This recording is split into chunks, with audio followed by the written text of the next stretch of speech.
సచిదానంద సద్గురు సాయినాథ్ మహారాజ్ కి జై. శ్రీ సాయి మాస్టర్ స్మృతులు. అద్వితీయమైన అవతార పురుషులు మన మాస్టారు శ్రీమతి రత్నకుమారి గారు. శ్రీమతి రత్నకుమారి శ్రీ మధుసూదన్ దంపతుల జీవితంలో సంభవించిన వారి పుత్రుని మరణము వారిని ఎంతగానో కృంగదీసింది. ఆ మరణం ఒక మంత్రమై వీరికి శ్రీ ఎక్కిరాల భరద్వాజ గారి పరిచయాన్ని సిద్ధింపజేసింది. ప్రథమ దర్శనంలోని శ్రీమతి రత్నకుమారి గారు ఇది రామావతారమా కృష్ణావతారమా అన్న ఆనందాశ్చర్యాలకు లోనయ్యి వారినే తమ గురువుగా స్వీకరించారు. మానసికంగా, ఆర్థికంగా, సామాజికంగా చిన్నాభిన్నమైన ఈ కుటుంబము మాస్టర్ గారినే కల్పవృక్షపు నీడలో సేద తీరారు. మాస్టర్ గారు విజయవాడ వస్తే వీరింట్లోనే బస చేసేవారు. మాస్టర్ గారు తనకు అందించిన జ్ఞాన ప్రబోధాన్ని ఇలా అందిస్తున్నారు శ్రీమతి రత్నకుమారి గారు. నేను బాబా దగ్గరకు రాకమునిపే నాకు 1966 సంవత్సరంలో పెళ్ళయింది. 1969 వరకు పిల్లలు లేరు. 1969లో మాకు బాబు పుట్టాడు. ఆ 3 సంవత్సరాలలో పిల్లల కోసం ఎన్నో వ్రతాలు పూజలు చేసుకుంటుంటే బాబు పుట్టాడని వాడు భగవత్ప్రసాదమని భావించి ప్రసాదని పేరు పెట్టుకున్నాము. మా ఇల్లు ఎప్పుడూ నిత్య కళ్యాణం పచ్చతోరణంగా ఉండేది. ఎప్పుడూ రామకళ్యాణమని, గోదా కళ్యాణమని, శివ కళ్యాణమని పూజలు చేసుకుంటూ తెలిసిన వారిని పిలిచి భోజనాలు పెట్టడం, వీడియోలు తీసుకోవటం చేస్తూ ఉండేవాళ్ళం. ఇవన్నీ ఆ వయసుకి సహజంగా ఉండే సరదాల వల్ల చేసుకున్నవే గాని ఉత్తమమైన మార్గం ఒకటి ఉందని తెలిసి చేయలేదు. మొదట్లో నాకు 125 రూపాయలు జీతం. మా బాబుతో పాటు జీతం పెరిగింది. వాడికి 13వ ఏటు వచ్చే వరకు హాయిగా ఆనందంగా ఉండేది జీవితం. మంచి భర్త, ముచ్చటైన 2 పిల్లలు, తినటానికి తిండి, కట్టుకోవటానికి కోరిన బట్ట, ఉండటానికి మంచి ఇల్లు, కోరిన బంగారము, దేనికి లోట్లేని జీవితం. ఎప్పుడు ఇలా చేయించుకోవాలి, పూజలు, ఫోటోలు, వీడియోలు అన్నీ బాగున్నాయి, సరదాగా ఉంది.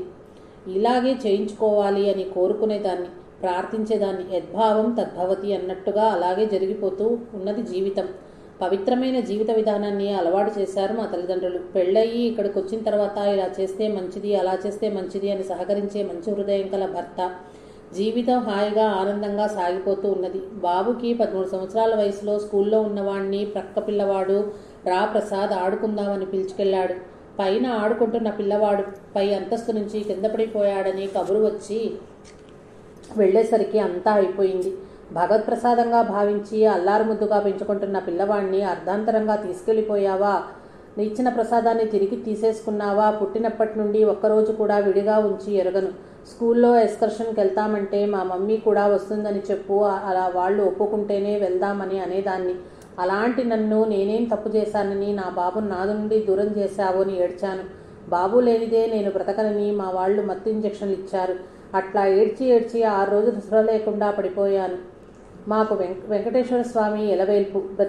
బ్రతికున్నంత కాలము శనివారాలుంటానని ఎప్పుడో మొక్కుకున్నాను. 7వ రోజు స్పృహ వచ్చి అడిగితే ఈరోజు శనివారం అన్నారు. అందువల్ల కొబ్బరికాయ తెప్పించి కొడితే మైండ్ చేంజ్ అయిందని మా వాళ్ళు కాపలా కాసేవారు. అలా 3 మాసాలు గడిచాయి.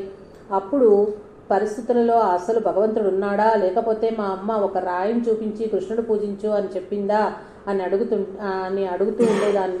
అసలు దేవుడున్నాడా, నాకు బాబు లేని ఈ లోకమే వద్దు అని ఏడ్చేదాన్ని. అదొక పిచ్చి ప్రేమ. వాడి మీద ఎన్నో ఆశలు పెట్టుకున్నాను. అలా బాబు పోయిన షాక్తో ఇంత కష్టాన్ని తట్టుకోవటం ఎలాగా, ఏమిటి మార్గం, చచ్చిపోదామనిపించేది. కానీ ఇది ఎందుకు జరిగింది అది తెలుసుకునేంత వరకైనా బ్రతకాలి. భగవంతుడుంటే మనకింత అన్యాయం జరగదు. చిన్నప్పటి నుంచి సాధువు కనిపిస్తే చాలు జోషం చెప్పించుకునే అలవాటు ఉండేది. ఎవరైనా చెప్పేవారు ఉంటే చెప్పించుకోవాలి. మా వారు వాళ్ళు 5గురు అన్నదమ్ములైతే మా వారొక్కరే ఆస్తికులు, మిగిలిన వారంతా కమ్యూనిస్టులు. మా అమ్మ ఉందంటే ఆనాటి వారెవరికి తప్పింది. ఈనాడు తప్పుకోవటానికి మనమెంతటి వారం అని అనేది. మా చెల్లి వాళ్ళు షిరిడీ దగ్గర ఉండేవారు. అక్కడి నుంచి వస్తూ సాయి సచ్చరిత్ర హేమట్ పంత్ రాసిచ్చినది తెచ్చి ఇచ్చింది. తీసి చదువుతూ దేవుడేంటి, గోధుమలు విసరడం ఏంటి, మనకి అర్థం కాదులే అని నవ్వుకుని అటక మీద పెట్టా. అప్పుడు నా లోకమంతా బాబుతోటే. ఈ లోకంలో ఇంకేమి కనిపించినంతగా ఉండేది. వాడి మీద ప్రేమ అనే ఆ కాస్త కామెర్లు తప్పితే కనిపించేదేమో దైవం అన్న రీతిన జరిగిందేమోనన్నట్లు ఇప్పుడు అనిపిస్తూ ఉంది. అప్పుడు అటక మీద ఉన్న పుస్తకాన్ని తీసి చదవటము, బాబాను తీసి పూజలో పెట్టడం జరిగింది. అప్పుడు ఇంకా శనివారము ఆదివారాలు లేవు. మా బాబు ఉన్నప్పుడే షిరిడి 2-3 సార్లు వెళ్ళాం. మా బావగారు వాళ్ళు ఎప్పుడూ మమ్మల్ని మీ జీవితమంతా షిరిడీకి తిరుపతికి తిరగటానికి చాలదు అని హాస్యం చేస్తూ ఉండేవారు. ఆ హాస్యమే అపహాస్యమైంది. చేసిన పూజలు చాలక ఇక ఎత్తేసే ఈ దుకాణాన్ని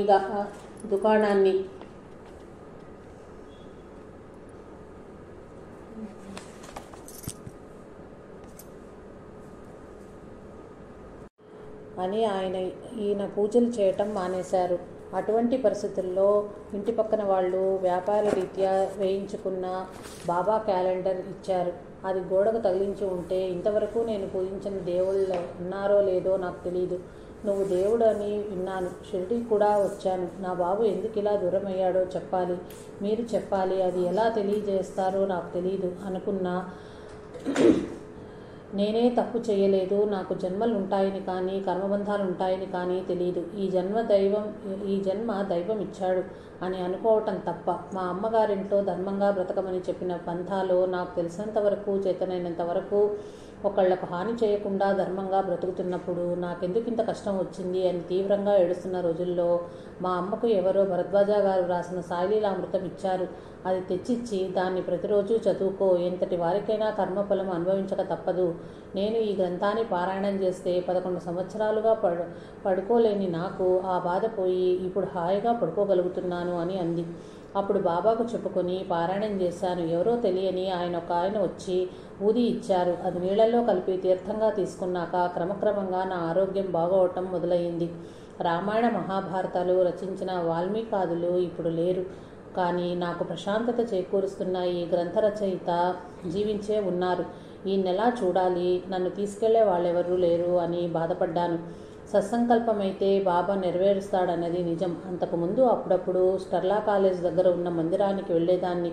నా కష్టం వాళ్లకు తెలియదు కనుక అర్ధరాత్రి అపరాత్రి అనక మందిరానికి వస్తాను కనుక వాళ్ళు నన్ను భక్తురాలనుకుని ఈ స్తోత్రం చదువుకోండి అని ఒక చిన్న పుస్తకాన్ని ఇచ్చారు. దాని మీద మాస్టర్ గారు అడ్రస్ ఉంది. నాకు తెలిసిన శ్రీమతి అనే కృష్ణ భక్తురాలు ఒక ఆమె ఉంటే ఆవిడను ఆ అడ్రస్ ప్రకారం నన్ను తీసుకెళ్ళమ్మా అని అడిగితే ఆమె నన్ను విజయవాడలోని సత్యనారాయణపురంలో ఒకళ్ళ ఇంటికి తీసుకెళ్ళింది. అక్కడ సత్సంగం జరుగుతోంది. అక్కడికి వెళ్ళి భరద్వాజ గారు ఎప్పుడొస్తారు అని అడిగితే రేపే వస్తారు అని చెప్పారు. ఇప్పుడు అనిపిస్తోంది పువ్వు వికసించే టైం వస్తే ఆగదు అని. ఆ మర్నాడు బయలుదేరాను భరద్వాజ గారిని చూడటానికి. అది మే నెల. విపరీతమైన ఎండలు. ఆహారం లేక దెబ్బతిన్న శరీరం. అస్సలు ఎండమొహం చూడక కొన్ని నెలలయింది. అంత ఎండలో వెళ్ళేసరికి దేవుడు కనిపించినట్లయింది. అరే, ఎవరన్నా చూస్తే మైండ్ చేంజ్ అయింది అని అంటారేమోననే భయం. తీరా వెళ్ళేసరికి అది మా చెల్లి వాళ్ళ బంధువుల ఇల్లు. అయ్యయ్యో, ఇట్లా వచ్చిందేమా అని నవ్వుతారేమో. భరద్వాజ గారిని ఏమీ అడగద్దు అని నాకు నేను చెప్పుకున్నా. అప్పటికి మాస్టర్ గారు అనే పదం కూడా తెలియదండి. మేము వెళ్ళిన తర్వాతే ఆ ఇల్లు గల ఆయన భరద్వాజ గారిని స్కూటర్ మీదకి తీసుకొచ్చారు. ఎక్కడో ఒక మూలగా ముడుచుకుని కూర్చున్నా. అప్పటికీ బాగా చిక్కి శల్యమై ఉన్న వారు భోజనం చేసిన తర్వాత మాస్టర్ గారు ఒక్కపుడి తింటూ సోఫా మీద కూర్చుని ఉన్నారు. అప్పుడు శ్రీమతి గారెళ్ళి నన్ను చూపిస్తూ వీళ్ళ బాబే అని చెప్పింది. నేను ఒక్కసారి వారి వంక తేరిపారా చూశాను. చూడగానే ఇది రామావతారమా కృష్ణావతారమా అనిపించింది. అక్కడికి వెళ్ళంగానే నాకేమీ అడగాలనిపించలేదు. ప్రశాంతంగా ఉంది. ఆయన వచ్చింది కమ్మవారింటికే కనుక భోజనానికి మనింటికి కూడా కేక వేయవచ్చు, వెంటే పిలవవచ్చు అని అనుకున్నా. ఇప్పుడు కనుక అడిగితే నువ్వు పలానా తప్పు చేశావనో పలానా పాపం చేశావనో చెప్తే అభిమానం దెబ్బతింటుంది. మన ఇంటికి భోజనానికి పిలిచి అప్పుడు అడగాలి అని అనుకుని వచ్చేశాను. మా వారు మాస్టర్ గారిని మా ఇంటికి రండి అని పిలిచారు. అప్పటి నుంచి మాస్టర్ గారు విజయవాడ వస్తే మా ఇంట్లోనే దిగేవారు. అలా వస్తున్న మాస్టర్ గారిని 2 సంవత్సరాల వరకు ఇది ఎందుకు జరిగిందని అడగాలనిపించలేదు. అది మాస్టర్ గారి సాన్నిధ్య ప్రభావం. ఇదే కాబోలు. షిరిడీలో భక్తులు పొందిన అనుభవం. మాస్టర్ గారి దగ్గరకు తొలిసారిగా వెళ్ళినప్పుడే దీన్ని మనసును ఖాళీగా ఉంచుకొని వెళ్ళాను కనుక ఏ కోరికలతో వెళ్ళలేదు కనుక దీన్ని మనసుకు ఏదో పోసి నింపారని తెలుస్తోంది. బోరడించిన కుండలా వస్తే నేనేమైనా చేయగలను అన్న బాబా వాక్యాన్ని మాస్టర్ గారు ఈ విధంగా నిజం చేశారు. ఎందుకంటే నాలో కేవలం దైవం ఉన్నాడా లేడా అనే సందేహమే తప్ప మరో మా కోరికేమీ లేదు. కనుక ఖాళీగా ఉన్న నా మనస్సును విశ్వాసంతో నింపారని నాకుగా తెలిసింది. ఆ తర్వాత 2 ఏళ్లకు ఒకసారి అడిగాను, మాస్టర్ గారు, ఈ పూజలు ఇవన్నీ ఎందుకు చేస్తున్నానంటే బాబెందుకు పోయాడో తెలుసుకుందామని తెలుస్తుందంటారా అని అడిగా. అప్పుడు కూడా తెలుసుకోవాలని పట్టుదలతో అడగలేదు. చాలా సాధారణంగా మామూలుగా అడిగాను. అంటే ఓ తప్పకుండా, అయినా టైం వేస్ట్ ఎందుకమ్మా అని అన్నారు. అంతే. అంత జ్ఞాపకం లేకుండా పోయింది. వారు నా భావాలను సరిచేస్తూ మార్పు చేస్తూ వచ్చారేమో కానీ అంతా మాయా మిథ్య అని చెప్పలేదు. మోక్షము ముక్తి అన్న మాటలు వాడలేదు. ఎందుకమ్మా ఇంత బాధపడతావు, జనన మరణాలు అందరికీ ఉంటాయి అనే మాట ఏ రోజు వాడలేదు. ఏ మాట అయితే మాస్టర్ గారు నాతో మాట్లాడతారో దానికి సంబంధించిన భావాన్ని సరిచేస్తూ ఉండేవారు. ఆయన భావన మన భావాల్లోకి వచ్చేటట్లు చేస్తారు. అది విప్పి చెప్పటానికి నాకు భాష రాదు. మనం ఏమడగాలో ఏమి చెప్పాలో అది చెప్పకుండానే సంవత్సరాలు గడిచిపోయాయి. 4-5 సంవత్సరాల తర్వాత మళ్ళీ అడిగా. ఒకరోజు మాస్టర్ గారు, బాబు ఎందుకు ఇలా అయ్యాడంటారు అని. పోయిన జన్మలో ఆత్మహత్య చేసుకున్నాడన్నారు. అలాంటి మాట చెప్పినప్పుడు కూడా నాకేమీ బాధ అనిపించలేదు. ఒకసారి మాస్టర్ గారితో షిరిడీ వెళ్ళాము. షిరిడీ వచ్చింది అని ఎవరో అంటే ఇంత పవిత్రమైన ప్రదేశానికి బాబు లేకుండా ఎలా రాగలను అని దుఃఖం వచ్చిందండి. పైకి ఏడ్చేస్తున్నాను. అప్పుడు ప్రక్కనున్న వాళ్ళు వెళ్ళి చెప్పారు మాస్టర్ గారికి. అప్పుడు కూడా ఆయన ఏమీ అనలేదు. తర్వాత గమనించా, నేను ఎక్కడున్నా చూస్తూనే ఉన్నారని, నేను ఎక్కడికి వెళ్తున్నా వారు నన్ను గమనిస్తున్నారని. ఆ షిరిడీలో ఏడ్చే చివరిసారిగా నేను బాబు కోసం ఏడవటం. ఆ తర్వాత నేను దుఃఖపట్టం కానీ, ఇది ఎందుకు ఇలా జరిగింది అన్న ఆలోచన కానీ, నేను చనిపోదామన్న ఆలోచన కానీ ఇంకేమీ లేవు. బాబు సంగతి నేనెలా మర్చిపోయానన్నది నాకు తెలియని విషయం.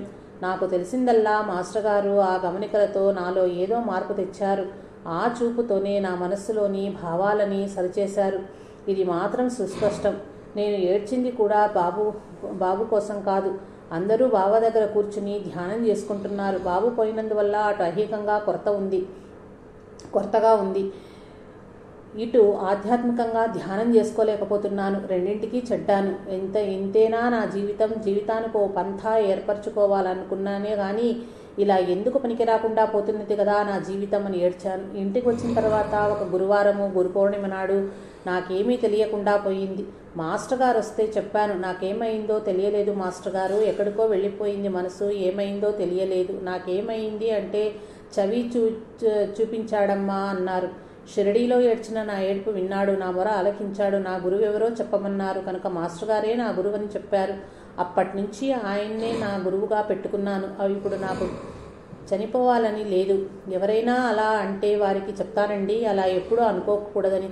శారదామాయి చెప్పినట్లు జీవితంలో ప్రతి క్షణాన్ని విలువంగా చూసుకుంటూ ఏ క్షణాన మనకు జ్ఞానం కలుగుతుందోనని ఎదురు చూస్తూ కాలమంతా దైవీ సంపదలో గడుపుకోవాలి అని. ఆ తర్వాత మా ఆర్థిక సమస్యలు ఇంకా ఎక్కువ అవుతూనే వచ్చాయి.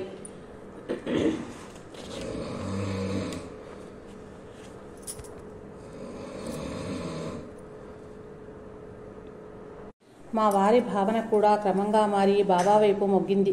ఒకరోజు మా పాప అందరిలో బాబా ఉన్నాడని చరిత చెప్తున్నావు కదా, ఈ మందిరం మా ఇంట్లో తీసేయడం ఎందుకు, ఆ విగ్రహాల్లోనే బాబాను చూసుకోవచ్చు కదా, ఆ ఫోటోలు అవి అలా ఉండవచ్చు కదా అని చెప్పింది. అప్పటికి మా పాప 6వ తరగతి చదువుతోంది. తనకి ఒకరోజు ఒక కల వచ్చిందట. ఆ కలలో ఒక పెద్ద చెరువు, అందులో చాలామంది దేవతలు ఉన్నారు. తెల్లని బట్టలు కట్టుకొని బాబా ఉన్నారట. అందులో చాలామంది దేవతలు ఉన్నారు. అమ్మ, నువ్వు వచ్చి దీంట్లో స్నానం చెయ్యి, నీ కర్మ వదులుతుంది అని చెప్పారు.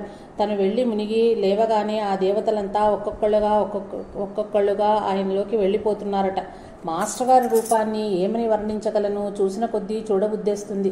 అందమైన వర్చస్సుతో వెలిగిపోతూ ఉంటుంది ఆ ముఖం.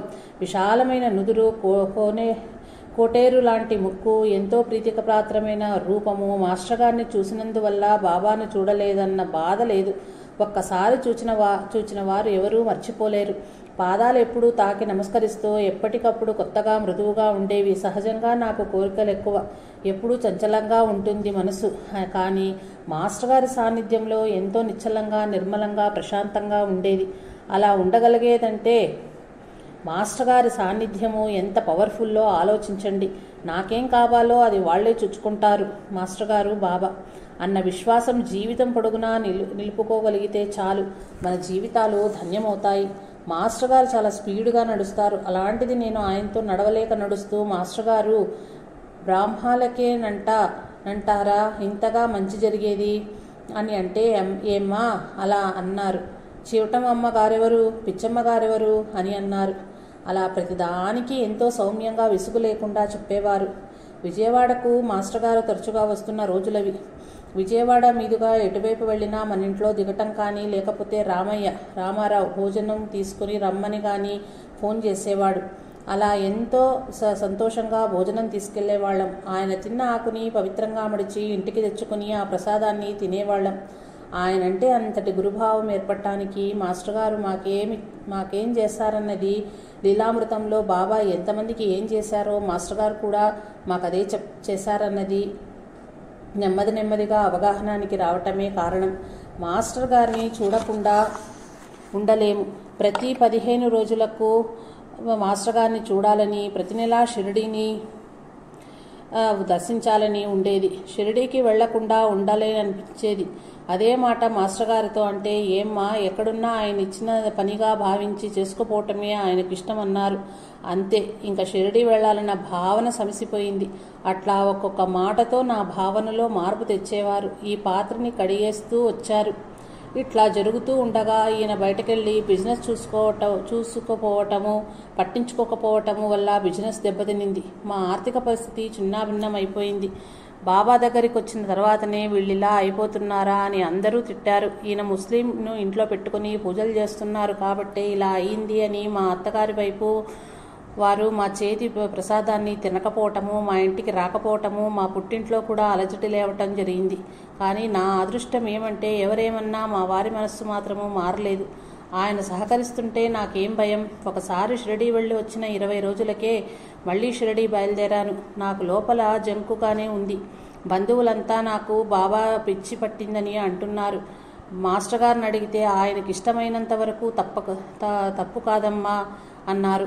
అదెంతో ధైర్యాన్ని ఇచ్చింది. ఆ తర్వాత ఎన్నిసార్లు షిరిడీ వెళ్ళాను అని కాదు ముఖ్యం, అక్కడి నుంచి ఏం తెచ్చుకుంటున్నాను అనేది ముఖ్యం. ఇది బాబా చరిత్ర పారాయణ వల్ల, మాస్టర్ గారి బోధన వల్ల, వారి సందర్శనం వల్ల కలిగిందేనని నా దృఢ విశ్వాసం. ఒకసారి నేను మాస్టర్ గారిని, ఆడవాళ్లు మళ్ళీ జన్మలో ఆడవాళ్లుగానే పుడతారా మాస్టర్ గారు అని అడిగాను. అప్పుడు ఆయన, ఏమ్మా ఎందుకు నీకు ఆలోచన కలిగింది అని. స్త్రీ జన్మలోనే తరింపు తేలికమ్మా అని అన్నారు. అలా ఎప్పుడైతే అన్నారో అప్పుడే స్త్రీ సంబంధమైన నిబంధనలన్నీ అవగాహన కావటం మొదలయ్యింది. అట్లా ప్రతిదీ మాస్టర్ గారు ఏ మాట అయితే అంటారో దాన్ని విడమర్చి చెప్పనవసరం లేకుండా భావనలోనే మార్పు తెస్తారు. ఒకసారి ఆర్థికంగానే కాక అన్ని విధాలా చిన్నాభిన్నమైన మా పరిస్థితిని విన్న మాస్టర్ గారు వాస్తు తెలిపిన వారిని పిలిపించి ఒకసారి చూపించుకోండమ్మా అన్నారు. అప్పుడు నేనన్నాను, బాబా మీరు మా అండగా ఉండగా వాస్తు ఎందుకు మాస్టారు? మేమెంత ఏడ్చినా సగం పొట్ట నిండినా అదే తృప్తిగా ఉంది. మాకు ఇంకే శాస్త్రం అక్కర్లేదు.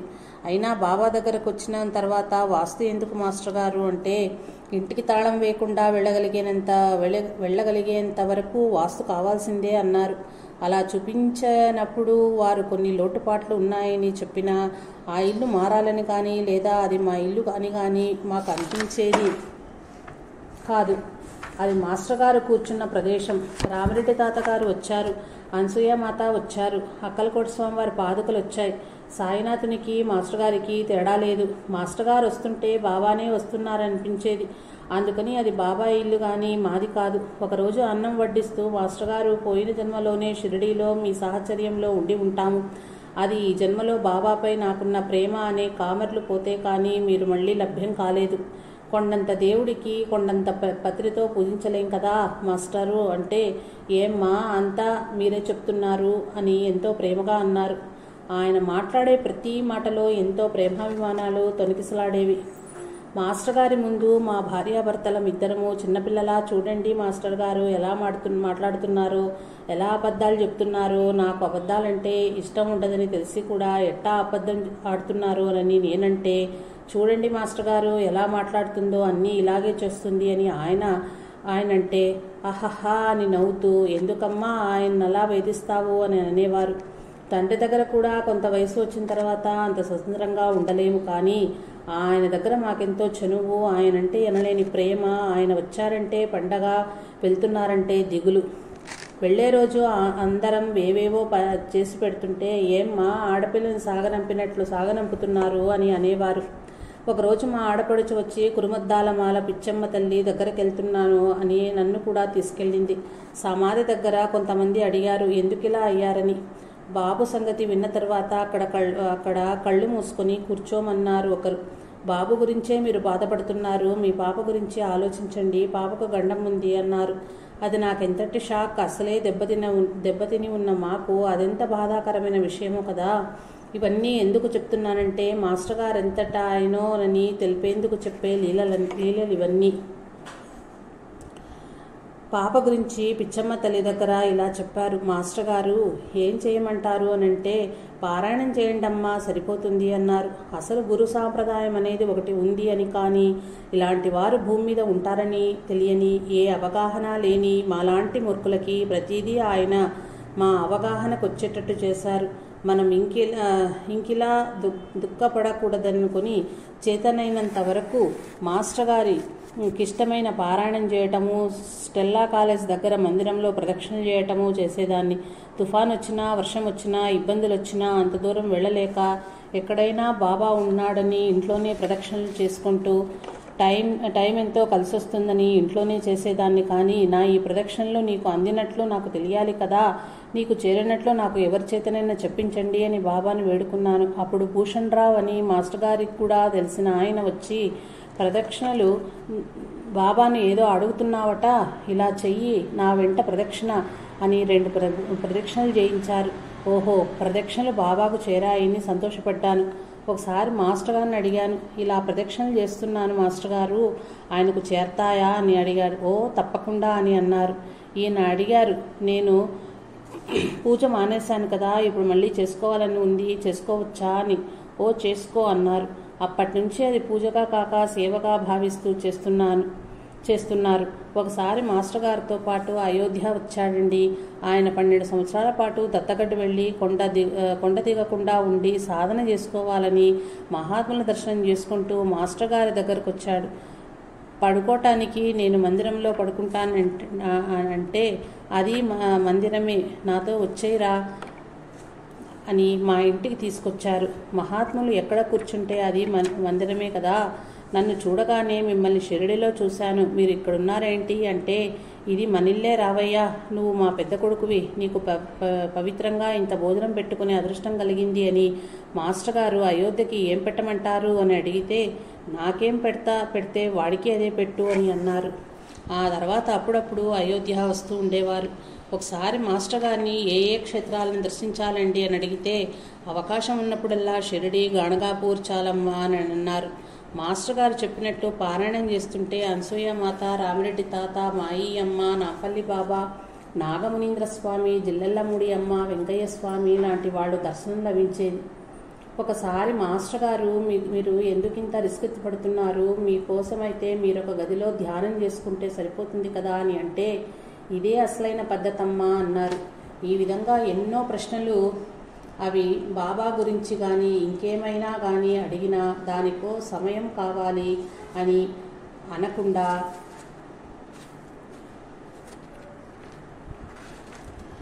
ప్రయాణాలు చేసేటప్పుడైనా, కూర్చున్నప్పుడైనా, పడుకున్నప్పుడైనా, పెద్దవారైనా చిన్నవారైనా సరే ఏ భేదభావము లేక అందరికీ సమాధానం చెప్పేవారు.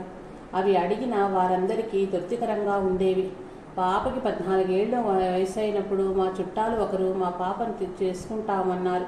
నేను మా పాపను చదివించాలనుకున్నాను. కానీ మా బావగారు వాళ్ళు ఇంట్లో ఒక మగపిల్లవాడు తిరుగుతూ ఉంటే నేను నా బాబును మర్చిపోతానని పెళ్లి నిశ్చయం చేశారు. ఒకరోజు మా పాప, నేను చదువుకుంటానండి, నాకు బాగా చదువుకోవాలని ఉంది అని అన్నది. అప్పుడు ఈ చదువులెందుకు పనికొస్తాయమ్మా, అసలైంది చదువు అన్నారు. మరి వారు ఏ దృష్టిలో అన్నారో కానీ ఇంకా నాకు చదువు సాగదు, ఆగిపోతుంది అని నిర్ణయించుకుంది మా పాప. తనే ఒకసారి మాస్టర్ గారు, బయాజీబాయి అంత సేవ చేసింది కనుక మళ్ళీ జన్మ ఉంటుందంటారా అనంటే, ఆమె ఎలాంటి భావంతో చేసిందోనమ్మా, భావనని బట్టి ఉంటుంది అన్నారు. రాధాకృష్ణమాయిని గురించి కూడా అలాగే నేను అడిగా. ఎంతో సేవ చేసుకున్న ఆమె చివరకు చనిపోతే 3 రోజులు ఎవరూ చూడకుండా ఆ శవం కుళ్ళి వాసన కొట్టి దిక్కు లేకుండా పడింది కదా అని అంటే, అది శరీరమే కదమ్మా, కానీ ఆమె చేరాల్సిన చోటుకే చేరింది అన్నారు. మరొక రోజున మాస్టర్ గారు, మా లాంటి వాళ్ళకి ఎన్ని జన్మలు ఉంటాయండి అని అడిగితే 2000 అని అన్నారు. అమ్మో, 2000 అనేసరికి, ఏమ్మా, ప్రతి జన్మలో ఆయన బాబా కూడా ఉంటే ఎన్ని జన్మలుంటే ఏమి అని అన్నారు. అంతటితో నాకు అది వరకున్న జన్మ పరంపరల గురించి భయం పోయింది. అలా నా ప్రతి భావనను సరిచేసేవారు. ఒకసారి మాస్టర్ గారు మా ఇంటికి వచ్చారు. మాస్టర్ గారు వస్తే మాకు పండగే. సత్సంగ సభ్యులమంతా ఒక చోట చేరతాము. ఏమైనా అనుమానాలు తీర్చుకోవటము, వారు ఏమన్నా చెప్తుంటే వినటమో జరుగుతూ ఉండేది. మాస్టర్ గారు సద్భావనల గురించి మాట్లాడుతుంటే ఒక ఆమె, మాస్టర్ గారు సద్భావనలు మాలో ఎప్పుడూ ఉండేటట్టు మీరే చేయవచ్చు కదా అని అడిగితే, అది ఎవరికి వారు సాధన చేసి పొందాల్సిందేనని అన్నారు. అప్పుడు ఆమె తాజుద్దీన్ బాబా చరిత్రలో జరిగింది కదండి అన్నది. అట్లా మాట్లాడుతున్న సమయంలో ఆమెతో అన్నారు, ఏమ్మా, ఒక ఆయన అనారోగ్యంతో బాధపడుతూ హాస్పిటల్లో ఉన్నారు. ఆయనకు సేవ చేస్తుంది ఒక ఆమె. ఇంకొకరు ఇలా ఒక ఆయన హాస్పిటల్లో చేరాడని ఎవరైనా సేవ చేసుకోవచ్చు అని ప్రకటన ఇచ్చారు. ఇద్దరిలో ఎవరు గొప్ప అని అడిగితే ఆమె పేపర్కి ప్రకటననిచ్చి నాయనే గొప్ప అని అంటే, మాస్టరు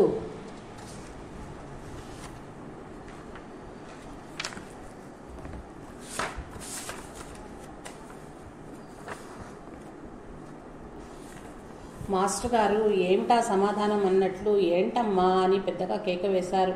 అప్పుడు ఆమె పెద్దగా పట్టించుకోనట్లు నవ్వుతూ వెళ్ళిపోయింది. కానీ తర్వాత ఏం జరిగిందో తెలియదు. కానీ ఆమె ఆ మర్నాడే మాస్టర్ గారి దగ్గరికి ఏడుస్తూ వచ్చారు. మాస్టర్ గారు ఆమెతో ప్రేమపూర్వకంగా చాలాసేపు మాట్లాడారు. మాస్టర్ గారి మనస్సు పసిపిల్లలంత స్వచ్ఛంగా ఉండేది.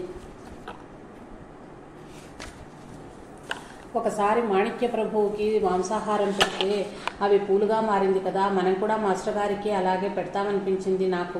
అప్పటి వరకు వసుంధర గారితో మాట్లాడుతున్న వారలా తల తిప్పి, ఇబ్బంది పడతావమ్మా అని మళ్ళీ అటువైపు తిరిగి మాట్లాడటం మొదలుపెట్టారు.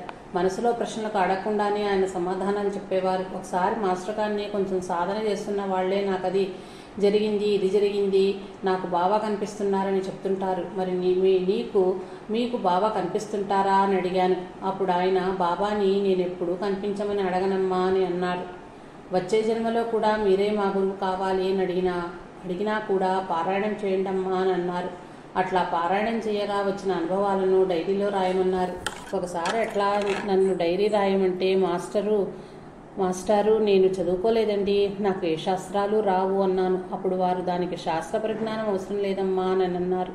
మా బావగారు మా పాప పెళ్ళికని లగ్నం పెట్టుకున్నప్పుడల్లా ఏదో ఒక ఆటంకం రావటం, పెళ్ళి ఆగిపోవటం జరిగేది. మాస్టర్ గారు ఎప్పటికప్పుడు ఇలానే అవుతుంది, నేనేమన్నా పాపకు పెళ్లి చేయమని బాబాని అడిగానా, అంత పెద్ద సంబంధం తేవటం ఎందుకు, ఇంత గందరగోళం పెట్టడం ఎందుకు అని నేను మాస్టర్ గారితో అంటూనే ఉన్నా.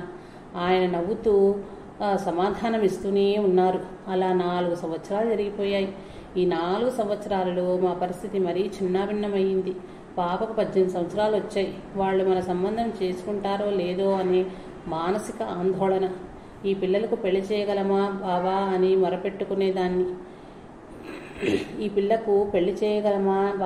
మొరపెట్టుకునేదాన్ని. మా సాధన ఇంకా తీవ్రతరం చేయటానికి ఇదొక సాధన అని అనుకుని ఇక టైం అంతా ఆయన చింతనలో గడిపేదాన్ని.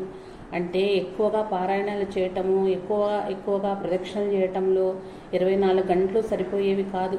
అలా జరుగుతున్నప్పుడు మాస్టర్ గారు, ఈ పెళ్లి జరుగుతుందంటారా అంటే, మీరు వదిలేసి ఊరుకుంటే ఆయన పట్టించుకుంటారమ్మా అని అనేవారు.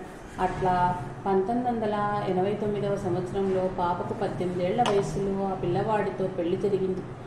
ఆ పెళ్లికి కూడా ఒంగోలు మీదుగా కంచికి వెళ్ళి బట్టలు తీసుకురావాలి. ఒంగోలులో ఆగి మాస్టర్ గారి ఆశీర్వచనాలు తీసుకుని, మాస్టర్ గారు అక్కడికి వెళ్ళి ఏం చేయమంటారు అంటే, ముందు కంచి పెద్ద స్వామి వారిని దర్శించి ముందుగా నా నమస్కారాలు చెప్పండి, ఆ తర్వాత పెళ్లికి ఆశీస్సులు అడగండి అని తెలిసిన విషయాలు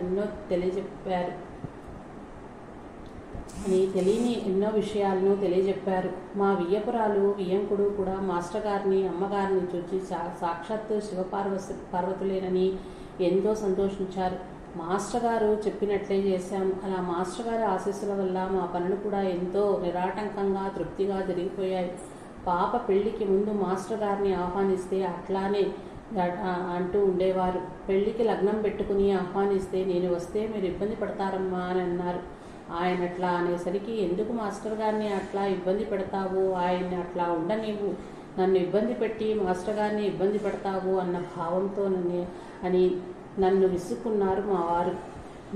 మీరే అట్లంటే మాస్టర్ గారు అసలు ఎందుకు వస్తారు అని నేనంటే కూడా మళ్ళీ ఇబ్బంది పడతారు అని అన్నారు. పైగా ఎవరన్నా మాస్టర్ గారు వస్తున్నారా అని అడిగితే రావటం లేదని చెప్పొద్దు, ఎందుకంటే అది నిజం కాదు కనుక అని అమ్మగారితో లెటర్ రాయించి ఊది అక్షింతలు మాస్టర్ గారు రచించిన బుక్స్ని నూతన వధూవరులకు ఆశీస్సులతో నేను వ్రాసి ఇచ్చారు. ఇంతేకాక వారి పూజలో ఉన్న పాదుకల్ని ప్రత్యేకంగా ఒక బాబుతో పంపారు. కొంతమంది మాస్టర్ గారితో బాబా కనిపించలేదని వాపోయారు. అప్పుడు వారితో మాస్టర్ గారు ఆయన మనకి కనిపించి యజ్ఞం చెయ్యి, యాగం చెయ్యి అని అంటే మనం ఏం జరిపిస్తామని అనేవారు. ఆ సమాధానం నా కొరకు చెప్పారని అనిపించింది. ఎవరు ఏది అడిగినా, భార్యాభర్తలు పోట్లాడుకున్నా, పిల్లలకు సీటు రాకపోయినా, పిల్లలకు పెళ్లి కాకపోయినా, ఆరోగ్యం బాగలేకపోయినా పారాయణం చెయ్యండి అనేవారు. అట్లా పారాయణం చేయగా వచ్చిన అనుభవాన్ని డైరీ చేయమనేవారు. మాస్టర్ గారిని తీసుకుని కావలి, ఒంగోలు, విజయవాడ, నెల్లూరు సత్సంగ సభ్యులం 4 బస్సులను వేసుకుని షిరిడి యాత్రకు వెళ్ళాం. పాపని బాబుని సంభాళించుకుంటూనే ఉన్నారు, ఏదో వ్రాస్తున్నారు. నాకు మాత్రం చాలా బాధగానే ఉంది. మనం బస్సులో ప్రయాణం చేయటానికి ఏమి అలసిపోతున్నాము, మాస్టర్ గారు మాత్రము 4 బస్సుల వారికి సమాధానం చెప్తున్నారు, డ్రైవర్లకి రూట్ చెప్తున్నారు, పాప బాబులకు అడవులు చూపిస్తున్నారు, వాటి గురించి చెప్తున్నారు, అక్కడ ఏ మహాత్ములు ఉన్నారో చెప్తున్నారు. వ్రాత పని మాత్రం మానలేదు. అప్పుడు నేను అడిగాను, మాస్టర్ గారు మీరు ఇంత కష్టపడుతున్నారు, దీంతో ఒక్కరైనా ఉద్ధరించబడతారా అని మీకుందా అని అడిగితే లేదమ్మా అని అన్నారు. మరి మీరెందుకు ఇంత కష్టపడుతున్నారు అని అంటే ఇంకేమీ చేతకాక అన్నారు. అప్పుడు నేను అనుకున్నాను, అడగకూడనిది అడిగి ఆయన చేతకాక అని అనిపించాను కదా అని బాధ వేసింది. మన తల్లిదండ్రులే, మన పిల్లలే మనల్ని విసుక్కుంటుంటారు, కానీ ఎప్పుడూ ఎలాంటి ఆధిక్యత చూపించకుండా అడిగిన ప్రతిదానికి ఆఖరికి మా చెల్లిగారి 3 ఏళ్ల పాప వచ్చి అందరూ ఏదో అడుగుతున్నారని తను మాస్టర్ గారు మీరేం చదువుతున్నారు అని అడిగితే నవ్వుతూ ఎంఏ చదువుకున్నా అమ్మా అని దానికి కూడా సమాధానం చెప్పారు. అలాంటి మాస్టర్ని దేవుడని అందామా, మహాత్ముడని అందామా, అవధూత అని అందామా? నాకు మాత్రం ఆయన ఆచరించటంలో ఆదిశంకరుడని, వివేకంగా అందరికీ అర్థమయ్యేలా చెప్పటంలో వివేకానందుడని, తనకు తానుగా ఉద్ధరించడంలో బుద్ధుడని అనిపిస్తుంది. కానీ మా పాప పెళ్లి అయ్యాక నెలకే మాస్టర్ గారు వెళ్ళిపోయారు, సమాధి అయిపోయారు కదా. ఆయన ఎలా నన్ను షిర్డీ తీసుకెళ్తారు అన్నది ఇప్పుడు ఆమె సందేహం. కానీ మా పాప ఎప్పుడు ఎక్కడ ఎవరిని తలుచుకుంటే వారి దర్శనం ఇస్తున్నారు మాస్టర్ గారు అంటే మా పాపకి ఎనలేని ప్రేమ, ఏ జన్మ అనుబంధమో. ఒకరోజు పాప మాస్టర్ గారికి తాంబూలము దక్షిణ ఇచ్చి నమస్కారం చేసుకుంటుంది. మాస్టర్ గారికి కాళ్ళు వణికాయట. అప్పుడు ఆ డబ్బులు తీసి నా చేతికి ఇవ్వమ్మా అన్నారు. తీసి చేతికిస్తే ఇది తీసుకెళ్ళి పూజలో పెట్టు, నేను అడిగినప్పుడు ఇవ్వు అన్నారు. అవి ఇప్పటికీ మా పూజలో ఉన్నాయి. ఏ రూపంలో ఎప్పుడు ఎలా వస్తారో ఎలా అడుగుతారో అని వాటిని అలానే ఉంచాము. మా పాపకి మాస్టర్ గారు తరచూ స్వప్నంలో కనిపిస్తుంటారు, మాట్లాడుతుంటారు. నాకు ఇప్పుడు స్వప్నంలో కనిపించటం లేదు, కానీ ఆయన సశరీరులుగా ఉన్నప్పుడు మాత్రం తరచుగా కనిపిస్తూ ఉండేవారు. ఒకసారి మాస్టర్ గారిని అడిగాను, మాస్టర్ గారు మీరు ఎప్పుడూ కల్లో కనిపిస్తున్నారు ఎందుకండి అని.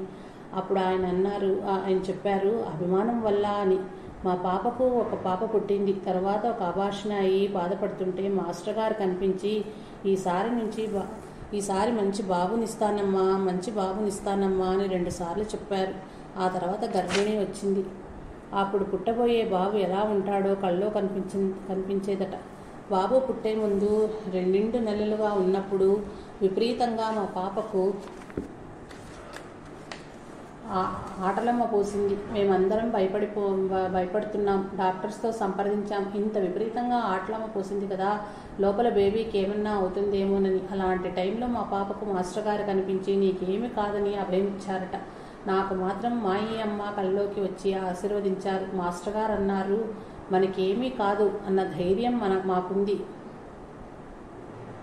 ఒకరోజు ఒంగోలు వచ్చి అమ్మగారి దగ్గరికి వెళ్ళి నమస్కరిస్తే ఆమె ఏమీ కాదు అని చెప్పారు. మాటికి షిరిడి వెళ్ళలేము, ప్రసవించిన తర్వాత ఒంగోలు వస్తామని మొక్కుకున్నాం. మాకు ఒంగోలే షిరిడి, మాస్టర్ గారే సాయినాథుడు, అసలైన పుట్టిల్లు ఒంగోలు. ఏ కష్టం వచ్చినా మాస్టర్ గారికి ప్రదక్షిణ చేసుకుని ఆయనకు ఇష్టమైన సేవగా చరిత్ర పారాయణ చేస్తాను. నాకు ఆ పారాయణ అర్థం అయ్యిందో కాలేదో అది అనవసరం. మాస్టర్ గారికి ఇష్టమైన పని చేస్తున్నాను అని తృప్తి మాత్రం ఉన్నది. మాకు తెలిసి 1982 నుంచి 89 వరకు మీరు ఇలా ఉండండి, ఇలా చెయ్యండమ్మా అని ఆయన ఎప్పుడూ చెప్పలేదు. ప్రతిదానికి పారాయణం చేయమని మాత్రం చెప్పేవారు. ఒక రోజున నేను అయ్యో ఇన్ని సంవత్సరాలు జీవితం పాడైపోయిందే, చిన్నప్పటి నుంచే పారాయణం చేసుకుని ఉంటే చిన్నప్పుడే మహాత్ముల తారస్థితి ఉండేవారేమో, నా జీవితం మరింత ప్రశాంతంగా ఉండేదేమోనని బాధపడ్డాను. పాద నమస్కారం చేసుకుని లేచేసరికి అమ్మా బాబా గురించి 10 మందికి చెప్పండి, అలా చెప్పినట్లయితే చిన్నప్పుడే ఒక మహాత్ముడు తారసిల్లి ఉద్ధరించబడతారు అని అన్నారు. మాస్టర్ గారి అప్పటి వాక్యే నాకు చేత కాకపోయినా 10 మందికి బాబా గురించి చెప్పటం కారణమైంది. మాస్టర్ గారంటే సామాన్యులు కారు. సంపూర్ణతత్వం అనేది అన్నిటా, ప్రతి మాటలోనూ, చర్యలోనూ, భావనలోనూ మాకు స్పష్టంగా తెలిసేది. అయినా కూడా వారెప్పుడూ ప్రకటమయ్యేవారు కాదు. ఈ గుప్పెట్టిని తెరవడానికి నాకు పర్మిషన్ లేదు అనేవారు. మాస్టర్ గారితో పరిచయమైన కొద్ది రోజుల్లోనే మాస్టర్ గారంటే ఎనలేని ప్రేమే కాకుండా మాస్టర్ గారు భగవత్స్వరూపులు, మాస్టర్ గారికి సాయినాథునికి తేడా లేదు అన్న విశ్వాసం నాలో బాగా ఏర్పడింది.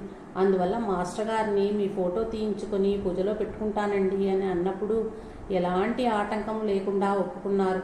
ఆ ఫోటోని నేను మా పూజా మందిరంలో పెట్టుకున్నాను. మాస్టర్ గారు సమాధి అయ్యే రోజున వారి దగ్గరుండే రామయ్య పొద్దున్నే వచ్చాడు. మాస్టర్ గారికి పెట్టిన ఇడ్లీ నువ్వు తిందామని వచ్చావా రామయ్య అని సరదాగా మాట్లాడుతున్నాను. ఇంతలో హారతికి వేడయింది. మా ఇంట్లో అలవాటండి, నిబంధనలండి. హారతికి మాత్రం అందరూ పాల్గొనవలసిందే. ఆ రోజుకు మళ్ళీ అందరం హారతికి హాజరయ్యాం. ఇంతలో శంఖం ఊదిన మోత అందరికీ వినిపించింది. మా వారు హారతి కింద పెడితే చెప్దామని నేను హారతి తొందరగా ఇచ్చేసి కుమారికి చెప్దామని ఆయన భిక్షగాడెవడైనా వచ్చాడేమోనని రామయ్య అనుకుంటున్నాము. అతను వెళ్ళి బయట అద్దెకున్న వాళ్ళని, చుట్టుప్రక్కల వాళ్ళని అడిగాడు, ఎవరన్నా ఇలా వచ్చారా అని. మా వారు నేను మాత్రము ఆ శంఖానాదం బాబా దగ్గర నుంచే వచ్చిందనుకున్నాము. అప్పుడు మేము శంఖానాదం వచ్చిందని ఆనందించాం. మాస్టర్ గారి రూపంలో ఇడ్లీ తినడానికి రామయ్య వచ్చాడని సంతోషంగా సరదాగా అనుకున్నాం. ఒంగోలులో రామయ్య బయలుదేరేటప్పుడు మాస్టర్ గారు 12వ తారీఖు దాటిన తర్వాత